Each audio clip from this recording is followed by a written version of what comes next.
25 ఏళ్లలో ఎప్పుడు ఎన్నికలు వచ్చినా,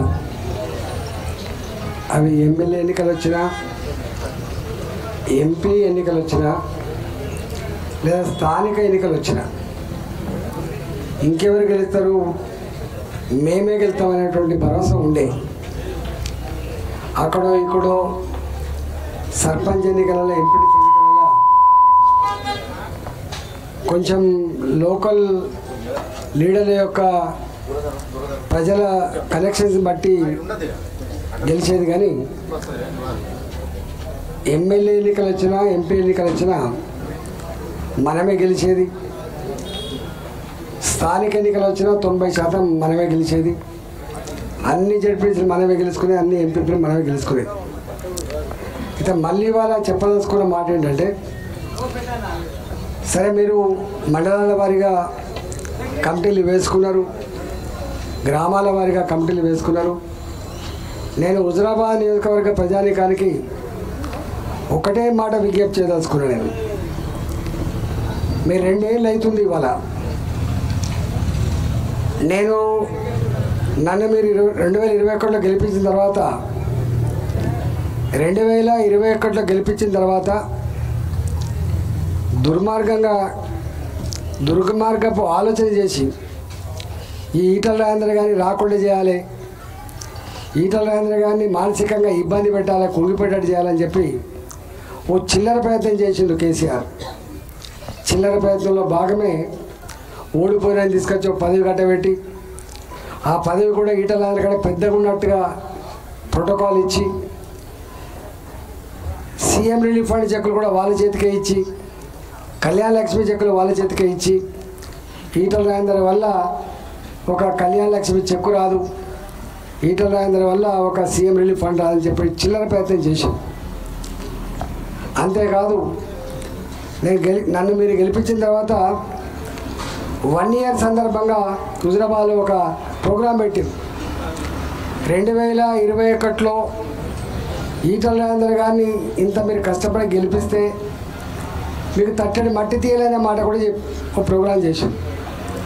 కానీ మరి ప్రజలు ఏమనుకుంటారో తెలియదు. కానీ ఎంత అన్యాయం ఉంటుందో ఇవాళ ఆనాటి ధర్నా మళ్ళీ ఇవాళ 2 ఏళ్ళు అవుతుంది దాదాపుగా.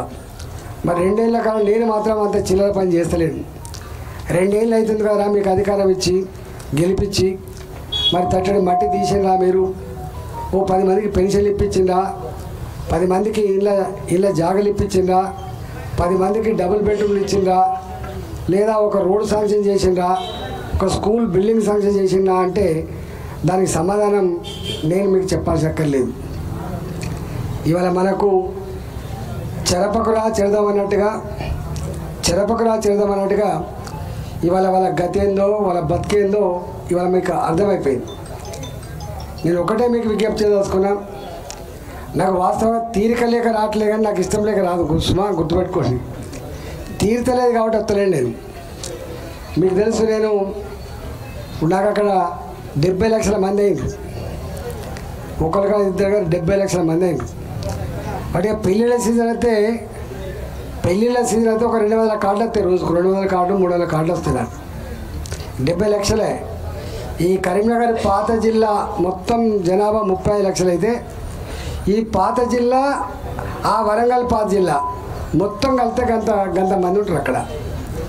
మరి వాళ్ళు గెలిపించింది, మళ్ళీ తక్కువ ఓట్లే లేదు, 4 లక్షల మెజార్టీ ఇచ్చింది. మనకు 4 లక్షల మెజార్టీ ఇచ్చింది. అంటే ప్రజలు అనుకున్న మాట ఏంటంటే, అరే గిట్లాటోని పోగొట్టుకోవద్దు, ఇలాంటి వాళ్ళు రాజకీయాలు లేకపోతే ప్రజలకు దిక్కుండదు, ధర్మం నిలబడదు, రేపు ఎవరైతే సమస్య ఉండి ఆక్రోశిస్తారో ఆ ఆక్రోశానికి అర్థం లేకుండా పోద్దని చెప్పి భావించి, ఈయనైతేనే కాపలా ఉంటాడని చెప్పి భావించి, మల్కాయిని మాత్రమే కాపలా కాదు తెలంగాణ కూడా కాపలా ఉంటాడని చెప్పి భావించే నన్ను గెలిపించింది. మీరు చూసింటారు, జీవితాంతం కొట్టడని నా బతుకు. చాలామందికి అర్థం కాదు. 2002లో వచ్చిన ఇక్కడికి నేను 2002లో వచ్చిన ఇక్కడికి నేను తెలంగాణ ఉద్యమం మా చరిత్ర మీకు కళ్ళ ముందున్నది. మొత్తం దేశంలో ఉప్పల్ రైల్వే స్టేషన్ అంటే గజ్జం అనేది ఢిల్లీ. ఫైరింగ్ చేస్తా అన్న బెదిరిపోని ఉప్పల్ అంటే హుజరాబాద్ నియోజకవర్గం. తెలంగాణ ఉద్యమంలో దేశానికే గుణపాఠం నేర్పిన గడ్డ హుజరాబాద్ గడ్డ. చాలామందికి ఆ ఉద్యమం గురించి కొంతమంది ఈజీగా మాట్లాడుతుంటారు, ఇంకెక్కడ తెలంగాణ ఉద్యమం అని. మనిషికి ఎప్పుడు కూడా గొప్ప స్మృతులు గుండెల్లో ఉంటాయి, గుర్తుపెట్టుకోండి. చాలామంది తెలియదు.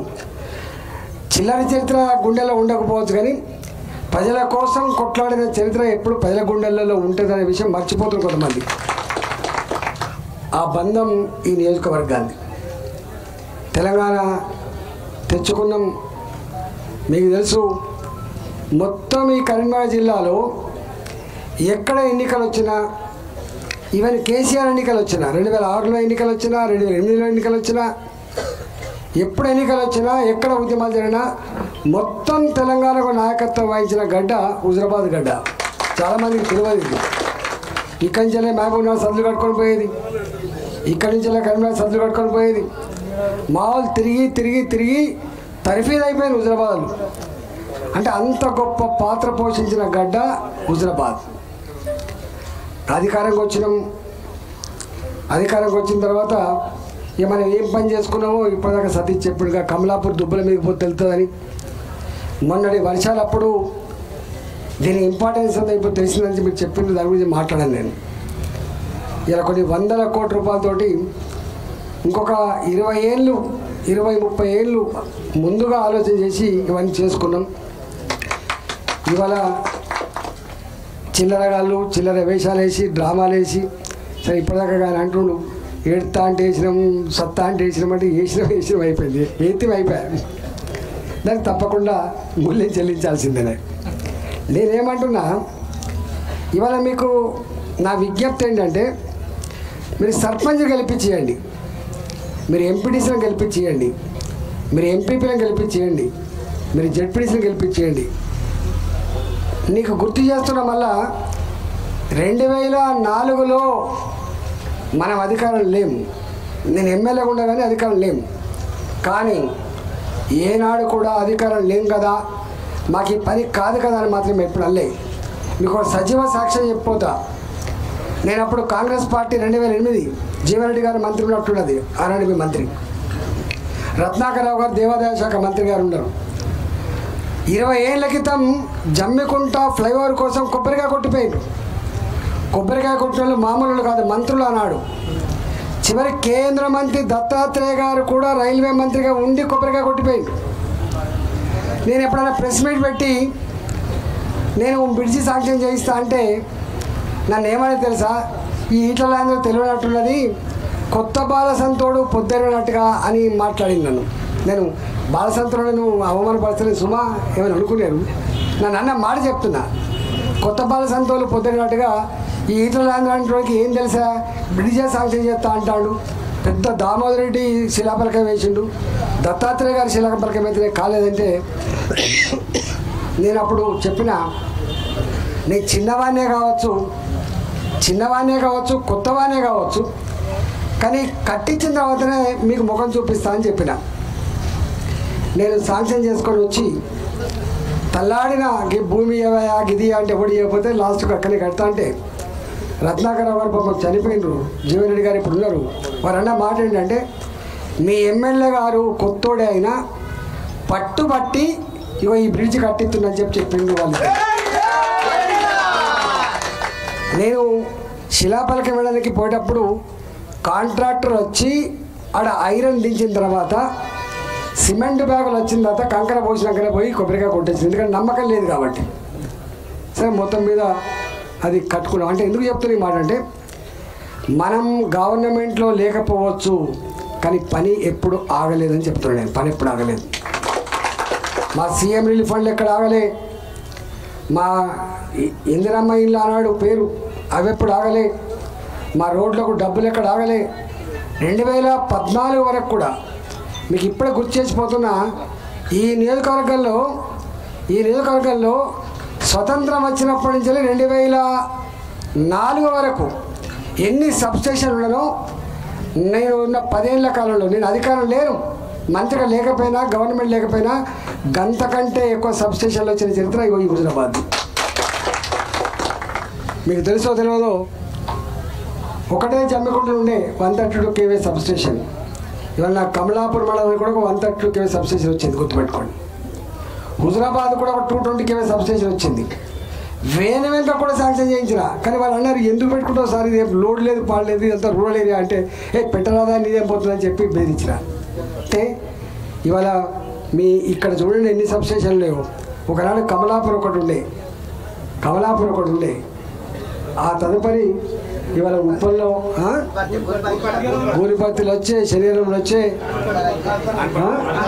కాలిపత్తులు వచ్చే, 2 ఉంటే ఎన్ని వచ్చినా ఒకసారి లెక్కలు పెట్టుకోండి మీరు.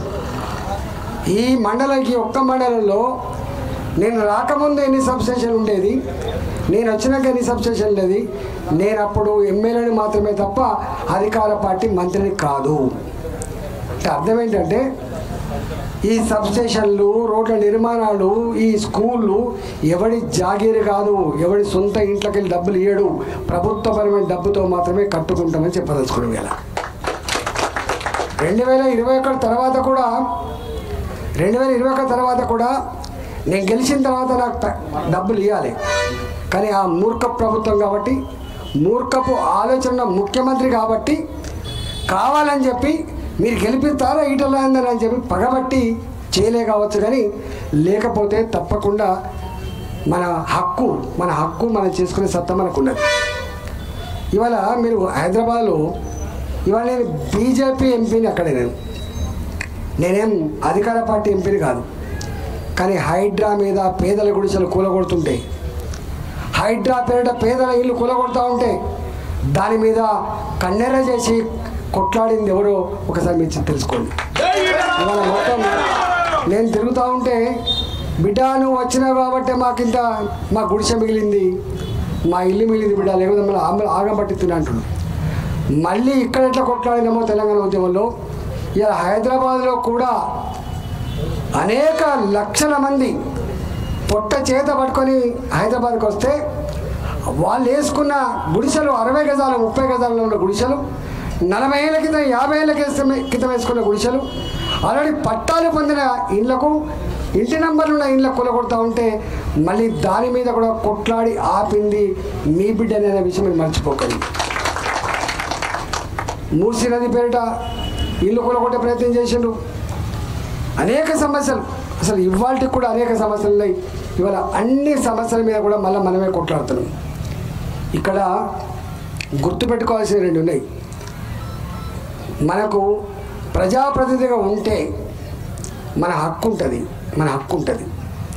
ఇవాళ నేను లేకపోవచ్చు ఇక్కడ, కానీ నేను ఒక ఎంపీగా ఉన్నా కాబట్టి ఏ అధికారి అయినా నాకు తెలియని ఉంటాడే, నాకు పరిచయం ఉంటాడా, నాకు పరిచయం ఉండడు, నాకు సిస్టమ్ అంతా తెలిసినాడు. కాబట్టి మళ్ళీ మీకు ఇంకొక పెన్షన్ కావాలని దరఖాస్తు మళ్ళీ హైదరాబాద్కి వచ్చి అక్కర్ లేకుండా, మళ్ళీ మట్టి రోడ్డు పోయించమని చెప్పేటువంటి దరఖాస్తు అక్కర్ లేకుండా, మళ్ళీ ఒక బాధ ఉంది బిడ్డ అని చెప్పుకునే అక్కర్ లేకుండా, మళ్ళీ ఉన్న మిగిలిన 3 ఏళ్ళు ఉన్నది. ఇంకా ఈ 3 ఏళ్ల కాలంలో మీ కాలికి మట్టంటకుండా మళ్ళీ పనిచేయించే బాధ్యత మీరు గెలిపించేయండి. మీరు సర్పంచ్లు గెలిపించేయండి, ఎంపీటీసీలు గెలిపించేయండి, ఎంపీపీలు గెలిపించేయండి, మున్సిపల్ కమిషన్ చైర్మన్లు గెలిపించేయండి, జడ్పీటీసీ గెలిపించేయండి. రేపు జిల్లా పరిషత్ కూడా గెలుచుకునే ఆస్కారం ఉంటుంది. కాబట్టి నేను మీకు అప్పీల్ చేస్తున్నా, అయిపోయింది దాని గురించి మాట్లాడకండి, కానీ ఈ పని చేయండి.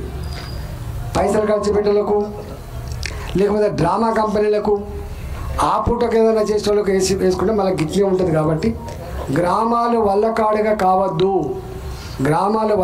కావద్దు, దిక్కులేని ప్రజల లెక్క పక్షుల లెక్క ఉండద్దు. అంటే మీరు ఒక దిక్కు అయితే పెట్టుకోమని చెప్పడానికి నేను వచ్చిన. ఇలా జైనింగ్ ప్రోగ్రాం ఈ యొక్క 5 గ్రామాలు కాదు, నేను మళ్ళీ చెప్తున్నా. అంటే మీరు ఎట్లయితే ఇక్కడ చెప్తున్నారో నాకు కూడా ఫోన్ చేశారు. ఇవాళ 100% మళ్ళీ దవాఖాన పనులకు వస్తూనే ఉన్నారు. ఒక్క మనిషి కూడా మళ్ళీ అటు పోతున్నాడు. డైరెక్ట్గా ఫోన్ చేస్తాను, దవాఖాన పనులు చేసుకుంటాను. మళ్ళీ కాలేజీల సీట్లకు ఇంత కన్సెషన్. పాత ఏ పనులు అయితే ఉన్నాయో అవన్నీ కూడా చేసుకుంటాను. ఒక 2-3 మాత్రం చేసుకోలేకపోతున్నారు. ఒకటి పెన్షన్ చేసుకోలేకపోతున్నారు. రెండవది ఈ రోడ్లో అభివృద్ధి జరగలేకపోతుంది. కానీ మీ వ్యక్తిగతమైన పనులన్నీ కూడా చేసుకుంటాను, తప్పకుండా చేసి పెడతాను. నాలాంటి వాడిని మా ఇంటికి వస్తే నీది ఏ కులం అని చెప్పి అడగం మేము, నీది ఏ పార్టీ అని కూడా అడగం మేము, నీది ఏ ప్రాంతం అని చెప్పుకో అడగం. నీ బాధ ఏందని మాత్రమే అడుగుతాం మేము, నీ బాధ ఏందని మాత్రమే. కాబట్టి ఆనాటి నుంచి ఈనాటి వరకు గదే పనుల పద్ధతిలో పనిచేస్తున్నాం. కాబట్టి మళ్ళీ మీకు ఇక్కడే 90% అయిపోతాయి. ఇప్పుడు ఏ పనులు అయితే మిగిలిపోయినాయో, పెన్షన్ పని కానీ, లేకపోతే ఇంకా కార్డు పని కానీ, రేపు డబుల్ బెడ్రూమ్ పని కానీ, రేపు ఇంకా రోడ్ల పని కానీ, ఈ మిగిలిపోయిన పనులు చేయాలంటే తప్పకుండా మీకు స్థానిక సంస్థలలో మీరు ఉండాల్సిందే. ఇవాళ మీకు స్థానిక సంస్థలలో మీ మీద ఎవరి అధికారం ఉండదు, గుర్తుపెట్టుకోండి. మీరే సంపూర్ణమైన అధికారం ఉంటుంది, గుర్తుపెట్టుకోండి. గ్రామ పంచాయతీలో నీ తాత జాగిరి కాదు, అవే పైసలు వస్తూనే ఉంటాయి. కేంద్రం వస్తాయి, రాష్ట్రం వస్తాయి, మండల పరిషత్ కొన్ని డబ్బులు వస్తాయి, జిల్లా పరిషత్ కొన్ని డబ్బులు వస్తాయి.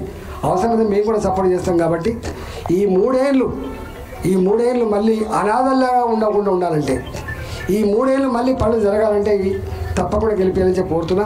ఇక కాంగ్రెస్ పార్టీ నేను దాని గురించి చెప్పాల్సి అక్కర్లేదు. ఎందుకో కానీ ఈ కమలాపూర్ నియోజకవర్గం కావచ్చు, హుజరాబాద్ నియోజకవర్గం కావచ్చు, ఇది పుట్టినప్పటి నుంచి వెళ్ళి పెద్ద కాంగ్రెస్ పార్టీ ఎప్పుడు గెలవదు. ఒక్కసారి రామచంద్రారెడ్డి గారు 83లో గెలిచింది అనుకుంటా, అంతేనా? ఊరంతా ఒక దిక్కు అయితే ఆయన ఒక్కడు గెలిచింది. ఒక్కసారి మాత్రమే కాంగ్రెస్ పార్టీ రామచంద్రారెడ్డి గారు గెలిచిండ్రు. ఆ తదుపరి ఎప్పుడు గెలవలేదు. మన గాలి ఇట్లా కొట్టింది కాబట్టి ఆయనతో ఓట్లు వచ్చినా కానీ లేకపోతే వచ్చే ప్రసక్తి లేదు. ఇది ఈ నియోజకవర్గం కాంగ్రెస్ పార్టీకి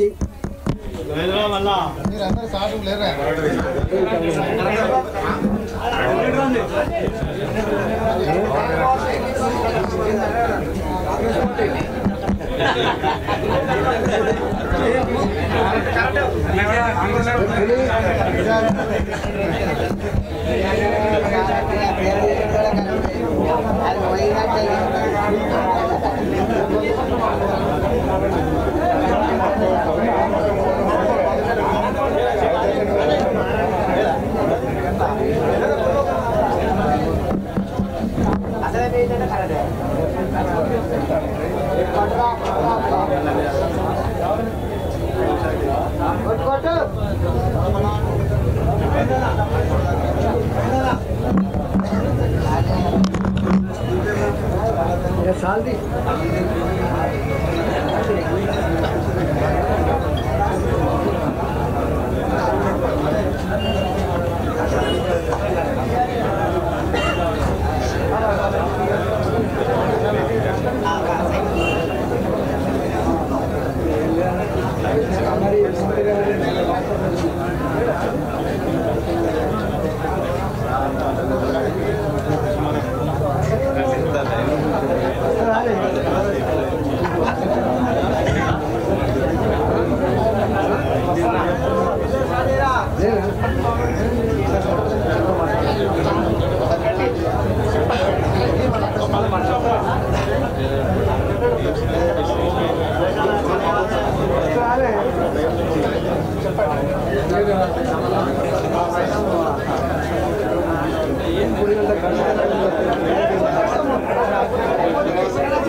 రాలే